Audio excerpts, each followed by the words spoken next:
لەم ڕۆژانەدا هەر کەسێک قسە دەکات دەڵێت نابێت دۆخی هەرێم لەمە خراپتر بێت و دەبێت چارەسەر بکرێت. چارەسەرەکەش یەک وشەیە. هەمووان دەڵێن چاکسازی. کاتێک هەموو حزبەکان دەڵێن چاکسازی، ئەی بۆ چاکسازی ناکرێت؟ نەورۆزی 2011 لە گەرمەی خۆپیشاندانەکانی دوای هەفتەی شوبات مەسعود بارزانی لە هەولێر بڕیاری چاکسازیدا و بەڵێنیدا کە هاوڵاتیان لە ماوەی 3 بۆ 4 مانگدا ئەنجامەکانی پرۆسی چاکسازی ببینن. دەوترێت مەسعود بارزانی لە ناو حزبەکەیدا کەسێکی خاوەن بڕیارە و هەر بڕیارێک بدات لە ئەنگرانی لە ناو حزبەکەی و حکوومەتدا پێوەی پابەند دەبن. ئەی بۆ بڕیارەکەی نەورۆزی 2011 بۆ چاکسازی جێبەجێ نەکرا و فرامۆشیش کرا.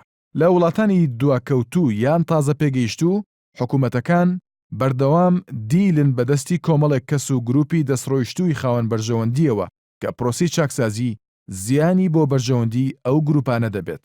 لە هەرێمی کوردستان بەوتەی بەشێک لە چاودێران گروپە خاوەن بەرژەوەندەکان خۆیان لە ناو مەکتەبە سیاسیەکان و هەندێک کۆمپانیای سەر بە حزبەکان حەشارداوە. ئەو گروپانە ڕۆڵیان هەیە لەوەی کێ ببێتە وەزیر و کێ ببێتە پەرلەمانتار. بۆیە ئەو گروپانە بەرپرسانی حکوومەت بە قەرزداری خۆیان دەزانن و چاڕوانی ئەوەشیان هەیە حکوومەت بڕیارێک نەدات لە بەرژەوەندی ئەواندا نەبێت. ئەم گروپ و کەسە خاوەن بەرژەوەندیە تایبەتیانە بە گەورەترین کۆسپ دادەنرێن لە بەردەم ئەنجامدانی پرۆسەی چاکسازیدا. هەر بۆیە بۆ ئەوەی چاکسازی ئەنجام بدرێت دەبێت یەکەم حکوومەت کارا و بەهێز بێت. دەبێت حکوومەت بتوانێت بڕیاری بوێرانە بدات و بەرامبەر ئەو فشارانە بوەستێتەوە کە گروپە فشارەکان لە دژی پرۆسی چاکسازی دەیخەنە سەر حکوومەت. بەڵام لە ئێستادا حکوومەتی هەرێم نەک تەنها کارا و بەهێز نییە و ناتوانێت ڕوبەڕووی فشاری گروپە خاوەن بەرژەوەندی تایبەتەکان ببێتەوە، بەڵکو متمانەی زۆرێک لە هاوڵاتیانیشی لەدەستداوە. دووهەم، پێویستە دەستگای دادوەری و دادگا سربەخۆ بێت. دادگا دەبێت بتوانێت ئەو کەسانەی گەندەڵی دەکەن سزا بدات. دادگا دەبێت بتوانێت بێلایەنانە بڕیار لەسەر سکاڵاکانی هاوڵاتیان و کۆمپانیەکان بدات. بۆ نمونە دەبێت دادگا بتوانێت بێلایەنی خۆی لە کێشەی نێوان دوو کۆمپانیادا بپارێزێت کاتێک کە کۆمپانیایەک سەر بە کەسانی دەسڕۆیشتووی ناودەسەڵات بێت و کۆمپانیەکەی دیکەش خاوەنەکەی کەسێکی ئاسایی کۆمەڵگە بێت.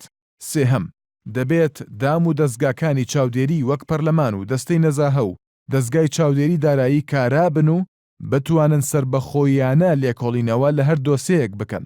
چوارەم، نابێت هیچ هێزێکی چەکدار هەبێت جگە لەو هێزە نیشتیمانیانەی کە بڕیار لە حکوومەت وەردەگرن، چونکە بوونی هێزی چەکدار لە دەرەوەی حکوومەت دەبێتە هۆی دروستکردنی فشار لەسەر حکوومەت و گروپە خاوەن بەرژەوەندەکان لە ڕێگەی ئەم هێزە چەکدارانەوە دەتوانن پاشەکشە بە حکوومەت بکەن کاتێک حکوومەت دەیەوێت چاکسازی بکات یان دەیەوێت بڕیارێک بدات کە لە بەرژەوەندی ئەو گروپە دەسڕۆیشتوانەدا نەبێت.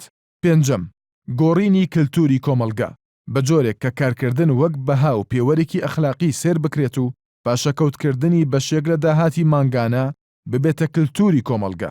سەرپێچیکردن لە یاسا و خۆدزینەوە لە باشدان بە حکوومەت وەک عیبە و نەنگی سێر بکردرێت. چینیەکان و ژاپۆنەکان و زۆربەی وڵاتانی دیکەی گەشەسەندوو بە ئەنجامدانی چاکسازی کللتوری پرۆسی چاکسازی و گەشەپێدانی ئابووریان دەست پێ کرد. چاکسازی لە کللتوری کارکردندا تەنها لە کاتێکدا سەرکەوتوو دەبێت کە پرۆسی چاکسازی پرۆژەیەکی نیشتیمانی بێت و هەموو لایەنەکان پشتگیری بکەن. شەشەم، خۆپاراستن لە دیاردەی مزایدەی سیاسی چ لەلایەن دەسەڵات و چ لەلایەن گروپەکانی ئۆپۆزیسیۆنەوە. مزایدەی سیاسی کۆسپێکی گەورەی بەردەم چاکسازیە و بە بۆچوونی بەشێک لە بیرمەندان مزایدەی سیاسی خۆی گەندەڵیە و بە سەرچاوەی زۆربەی گەندەڵەکانیش دادەنرێت.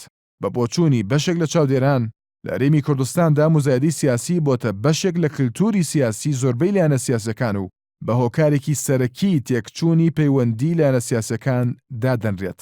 لە ئێستادا ئەم شەش کۆسپە سەرەکیە لە بەردەم پرۆسی چاکسازیدان.